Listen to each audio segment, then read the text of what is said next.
Hello friends, स्वागत है आपको मेरे इस YouTube चैनल मैथ्स मूवी पर। और आज हम लोग यहाँ पर बहुपद के बारे में जानकारी प्राप्त करेंगे या पढ़ेंगे।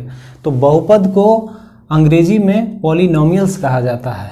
बहुपद को अंग्रेजी में पॉलिनोमियल्स कहा जाता है। तो सबसे पहले हम लोग तो बहुपद के परिभाषा देखेंगे। ऐसे बीजीय व्यंजक जिनमें चर का घातांक एक पूर्ण संख्या हो उसे बहुपद कहते हैं। फिर से एक बार देख लेंगे। ऐसे बीजीय व्यंजक जिनमें चर का घातांक एक पूर्ण संख्या हो उसे बहुपद कहते हैं। जैसे उदाहरण में हम लोग यहाँ पर देखेंगे बीजीय व्यंजक 5x² प्लस 3x और यहाँ पर दूसरा बीजीय व्यंजक 2x³ plus 3x³ minus 9x और तीसरा सिर्फ y है। अब यहाँ पर हम देख रहे हैं इस बीजीय व्यंजक को जो 5x² प्लस 3x लिखा हुआ है, तो इसका जो चर का घातांक है वह कितना है। तो इसमें हम देखते हैं चर का घातांक 2 है और 3x वाले पद में चर का जो घातांक है वह 1 है। उसी तरह दूसरे बीजीय व्यंजक में हम क्या देखते हैं कि जो 2x³ है, अर्थात इस पद का जो घातांक 3 है और यहाँ जो पद है इसका घातांक भी 3 है और यहाँ पर घातांक आपको कितना है, न यहाँ पर 2 कर दीजिए, यहाँ पर घातांक 2 है और यहाँ पर 1 है। तीसरा में हम देखते हैं बीजीय व्यंजक में, तो इसका घात कितना है, 1 है, कुछ नहीं है, अर्थात हम लोग जानते हैं कि 1 है। तो इन तीनों जो बीजीय व्यंजक है इनके चर का घात हम देखते हैं तो क्या है, यह सब एक पूर्ण संख्या है। 2 1 3 2 1 1 यह सारे के सारे पूर्ण संख्या हैं। इसलिए क्या हुआ यह कि इसे हम बहुपद कहेंगे। घातांक पूर्ण संख्या होने के कारण इसे हम बहुपद कहेंगे, क्योंकि यह परिभाषा से ये स्पष्ट है। चलिए कुछ और भी हम लोग बीजीय व्यंजक लेकर के देखते हैं। तो है यहाँ पर z प्लस 1yz और दूसरा y का वर्गमूल प्लस y और यहाँ पर x का घनमूल प्लस y²। इसको सरल करेंगे तो क्या हो जाएगा, z प्लस z के पावर -1, यह ऊपर जाएगा तो -1 हो जाएगा और यहाँ पर ये चूंकि वर्गमूल है तो y के पावर 1/2 हो जाएगा प्लस यहाँ y है और यहाँ पर ये घनमूल होने के कारण x के पावर 1/3 और प्लस y²। अब यह जो बीजीय व्यंजक है यह क्या होगा कि बहुपद है या नहीं, इसकी जांच करेंगे। तो इसकी परिभाषा से ही चूंकि हमें पता है कि जो भी बीजीय व्यंजक होगा उनमें जो चर होंगे उनके घातांक क्या होंगे, तो पूर्ण संख्या होना चाहिए। इसमें हम देखते हैं तो यहाँ पर तो 1 है लेकिन यहाँ -1 है, यहाँ पर 1/2 है पावर और यहाँ पर कुछ नहीं है तो हम 1 मान लेंगे। उसी तरह यहाँ 1/3 है और यहाँ पर 2 है। अब हम देखेंगे और सोचेंगे भी कि क्या -1 या 1/2, फिर यहाँ पर 1/3 और 2 को छोड़ दीजिए, पहले यहाँ पर हम लोग देख लें -1 1/2 और 1/3 यह जो चर के घात हैं क्या आपको पूर्ण संख्या है। स्पष्ट रूप से आपका आंसर होगा नहीं है। क्यों? क्योंकि 1/3 क्या है, एक परिमेय संख्या है, 1/2 परिमेय संख्या है और -1 पूर्णांक है। इस कारण यह घातांक पूर्ण संख्या नहीं है और नहीं है तो यह बहुपद नहीं होगा। यह सब बहुपद होगा और यह बहुपद नहीं होगा। क्लियर है? चलिए अब कुछ आगे हम लोग देख लेंगे। क्या? तो पहले यह जानिए कि यह जो बहुपद है इसका शाब्दिक अर्थ भी हम लोग समझेंगे। तो बहुपद को 2 शब्द से यह मिल करके बना है। पहला तो हो गया बहु और दूसरा पद। बहु का मतलब बहुत, एक से ज्यादा, और यह पद अर्थात एक से ज्यादा पद मिल करके बहुपद बनता है, एक या एक से ज्यादा पद। अब इसी तरह पॉलिनोमियल्स देख लेंगे। पॉलिनोमियल्स क्या है, यह भी 2 शब्दों से मिलकर के बना है, एक तो पॉली और दूसरा नोमियल्स। पॉली का अर्थ मेनी होता है, मतलब एक से ज्यादा, बहुत, और नोमियल्स ये टर्म्स होता है, मेनी टर्म्स मतलब एक से ज़्यादा टर्म, एक एक से ज़्यादा टर्म्स हो सकते हैं बहुपद में। तो इससे भी स्पष्ट है कि बहुपद में एक से ज़्यादा पद की संख्या हो सकती है। चलिए अब यह बात देख लें कि बहुपद को हम सूचित कैसे कर सकते हैं। तो बहुपद को px से, qx से, rx से, gx से, इस तरह से आप बहुपद को संकेत के रूप में लिख सकते हैं। जैसे यहाँ पर हम लिख सकते हैं कि px बहुपद px बराबर x square plus x plus 1, अर्थात यह बहुपद का डिनोट करने का एक मतलब माध्यम कह सकते हैं हम, या एक तरीका कह सकते हैं है। ठीक है, अब जो बहुपद से जुड़ा हुआ जितने भी टर्म्स है, जितने भी पद हैं, उन सब को हम पॉइंट वाइज करके देखेंगे। जैसे पद क्या है, फिर ये बीजगणित क्या है, गुणांक किसे कहते हैं क्या है, पद का घात कैसे हम निकालते हैं, सजातीय और विजातीय पद क्या है, बीजगणितीय व्यंजक क्या होता है, बहुपद का घात किसको कहेंगे, कैसे निकालेंगे, और यहाँ पर लास्ट में बहुपद को मानक रूप में हम कैसे समझेंगे कि है या नहीं है। तो इसको हम एक एक करके सिलसिलेवार ढंग से देखते हैं। आइए तो इसको थोड़ा हटा लिया जाए और तब हम लोग आराम से देखते हैं कि क्या होता है। तो सबसे पहले हम यहाँ पर पद के बारे में देखते हैं कि यह पद क्या है। पद को इंग्लिश में टर्म कहते हैं और इस पद को बीजगणितीय पद भी कहा जाता है, अर्थात एल्जेब्रिक टर्म्स भी कहते हैं, क्योंकि इसमें पद आया है ना। ऐसे बीजीय व्यंजक जिसमें चर का घातांक एक पूर्ण संख्या हो उसे बहुपद कहते हैं। तो बहु में पद जुड़ा हुआ है, तो पहले पद हम समझेंगे।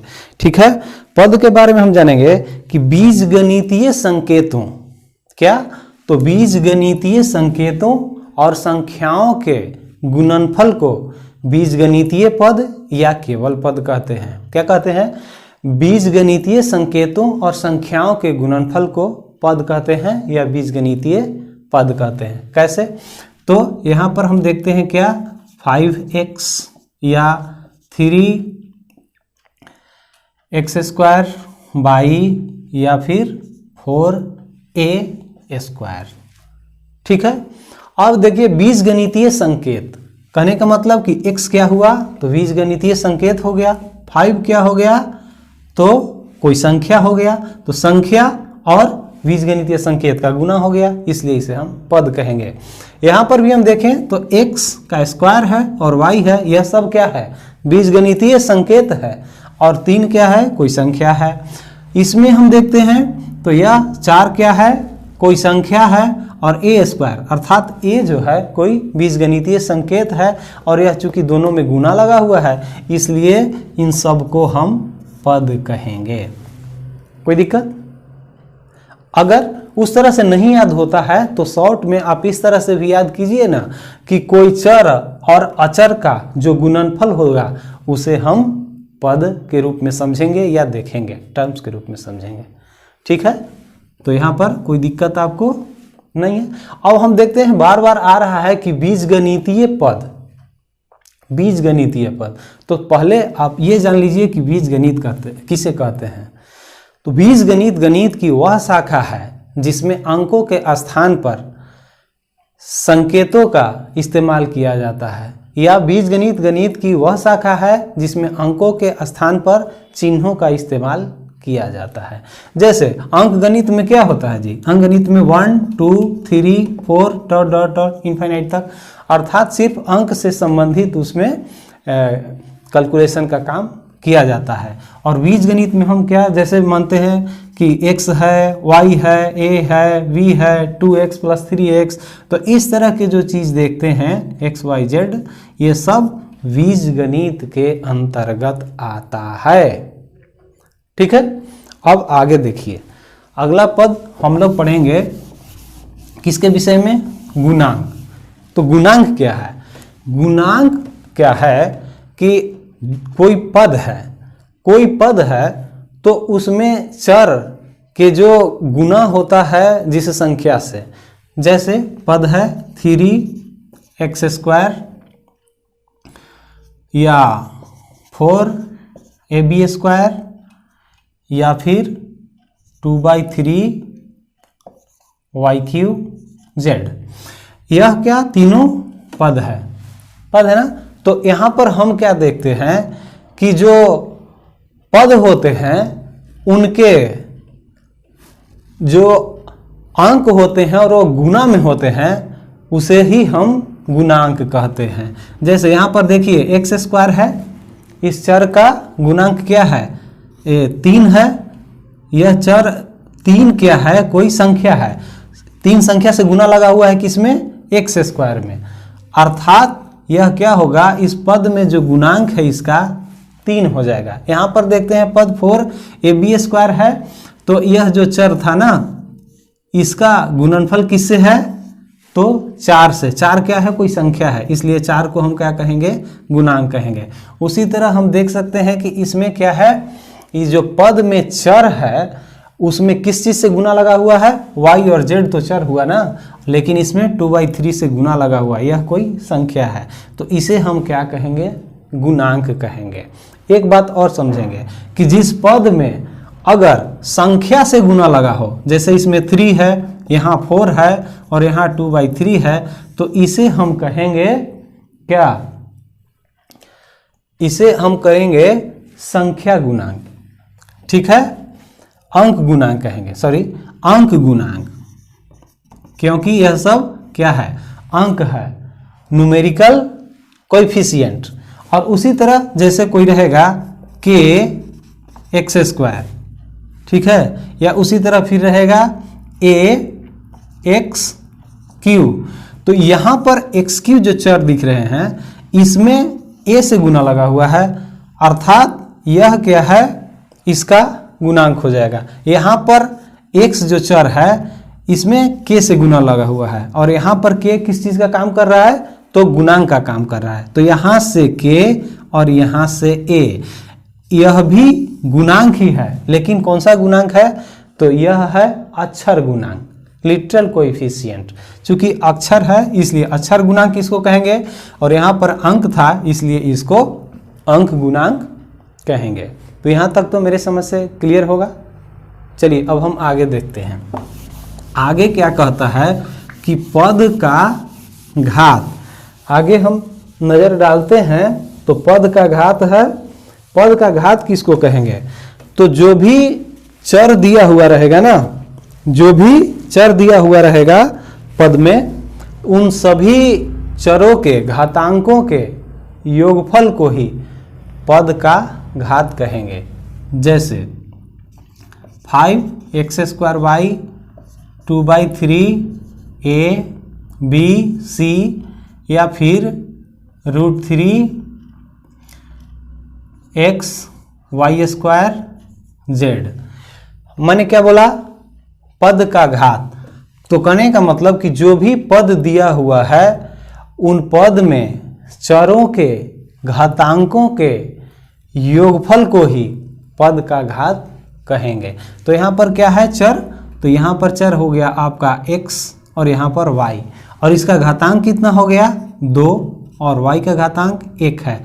x का घातांक 2 और y का घातांक 1, और 2 और 1 मिलकर बन गया 3 जुड़ करके, अर्थात पूछा जाएगा कि यह जो पद 5x² के 5x² है, इसका ये जो पद है इसका घात क्या है तो 3 हो जाएगा। उसी तरह आप बता सकते हैं 2/3 abc² है, ठीक है, तो इसमें चर कौन कौन से हैं तो a b c, तो इनका घातांक देख लीजिए, इसका 1 हो जाएगा, इसका 1 हो जाएगा, b का और c का 2। अब यह सबको जोड़ लेंगे तो 1 + 1 + 2 अर्थात 4। इसका इस पद का घात क्या हो जाएगा 4 हो जाएगा। उसी तरह यह जो तीसरा पद देख रहे हैं इसमें चर कौन कौन सा है x y z। अब x का घात तो 1 है और y का 2 और z का 1, तो ये जो चर है इन तीनों जो चर के घातांक है इनको जोड़ लीजिए तो 1 + 2 + 1, यहाँ क्या हो जाएगा 4। तो इसे हम क्या कहेंगे पद का घात कहेंगे, ठीक है। अब अगले पॉइंट पर हम चलें, अगले पॉइंट को देखेंगे। तो अगला पॉइंट क्या कहता है, सजातीय और विजातीय पद।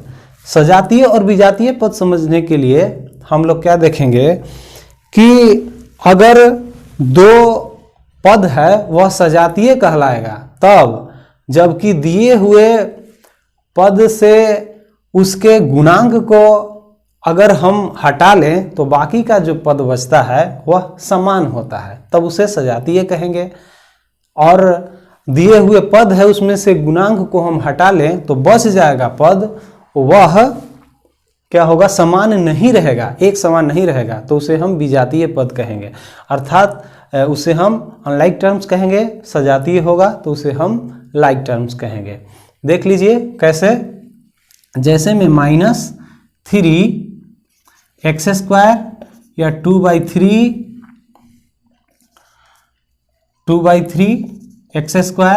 या √3/2x²।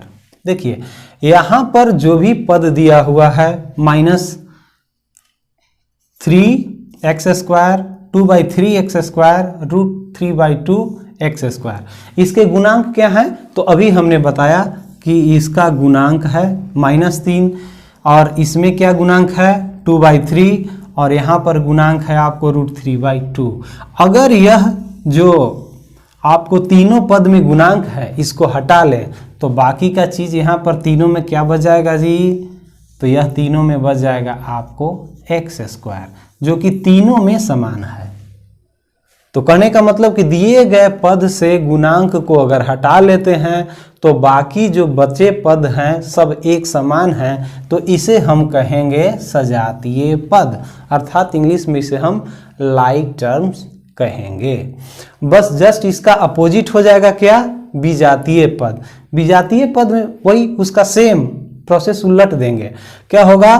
तो जैसे में दिया हुआ है 2/3a 5/2 ab² और 1/√2b।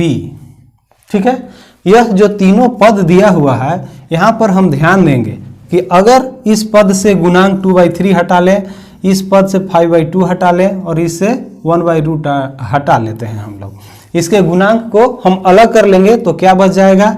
यहाँ a बच रहा है, यहाँ पर ab² बच रहा है और यहाँ पर b बच रहा है। यह जो तीनों बच रहा है सब अलग अलग है, क्योंकि यहाँ पर a है और यहाँ ab² है और जबकि यहाँ पर b है। यह तीनों अलग है, मतलब एक समान नहीं है, अर्थात इसे हम क्या कहेंगे? विजातीय पद, अनलाइक टर्म्स कहेंगे। ठीक है, अब हम लोग आगे देखेंगे। इसको हटा लेते हैं और हटाने के बाद हम लोग क्या देखेंगे? बीजगणितीय व्यंजक। तो बीजगणितीय व्यंजक के बारे में हम देखेंगे। तो बीजगणितीय व्यंजक एक या एक से अधिक पदों से मिलकर के बना होता है। बीजगणितीय व्यंजक एल्जेब्रिक एक्सप्रेशन, बीजगणितीय व्यंजक क्या होता है? तो एक या एक से अधिक पदों से मिलकर के बना होता है। जैसे यहाँ पर हम देखते हैं कि यह x³ है या फिर 5x³ + 2x या a²/2 + 3a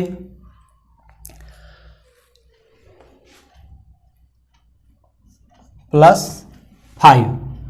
अब देखिए यहाँ पर हम लोग जब देखते हैं कि जो दिया हुआ पद है, तो यहाँ पर तो सिर्फ एक पद है, लेकिन यहाँ पर हम देखते हैं कि दो पद दिया हुआ है। 5x³ + 2x 2 पद हो गया, जबकि x³ यहाँ पर एक पद था। यहाँ पर a²/2 एक पद, 3a और यह 5, यह 3 पद दिया हुआ है, अर्थात एक से अधिक पद है और सो मिल करके बनता है, तो उसे हम बीजीय व्यंजक एल्जेब्रिक एक्सप्रेशन कहते हैं। एक बात और देखिए कि जो भी बीजगणितीय व्यंजक है उन चरों का, जो बीजीय व्यंजक में चर हैं उनके घात अगर एक पूर्ण संख्या है तो उसे बहुपद कहते हैं। जैसे यहाँ पर देखिए 3, 3, 1 2 1, तो यह सब क्या है? पूर्ण संख्या है, इसलिए इसे हम बहुपद भी कहेंगे। ठीक है, कोई दिक्कत नहीं। चलिए आगे बढ़िए। अब क्या रह गया? तो अब रह गया आपको बहुपद का घात। ठीक है, बहुपद के घात में हम देखेंगे कि बहुपद के घात किसको कहेंगे? तो कोई भी दिया हुआ बहुपद होगा तो उस बहुपद के पद के सर्वाधिक घात वाले चर के घातांक को ही बहुपद का घात कहा जाएगा। किसको कहा जाएगा? जो दिया हुआ बहुपद है उसमें सर्वाधिक घात वाले पद के घातांक को ही बहुपद का घात कहा जाएगा। जैसे हम लोग देख लेते हैं कि आपको हो गया x³ minus 2/3 x square plus 5x plus 3। कोई बहुपद है, बहुपद px मान लीजिए, हम लोग पढ़े हैं कि बहुपद को px qx rx इस तरह से संकेत के रूप में लिखते हैं। तो px बराबर x³ minus 2/3 x square plus 5x plus 3, यह क्या है? कोई एक बहुपद है। ठीक है, तो बहुपद है तो इसको हम लोग आगे देख लेते हैं।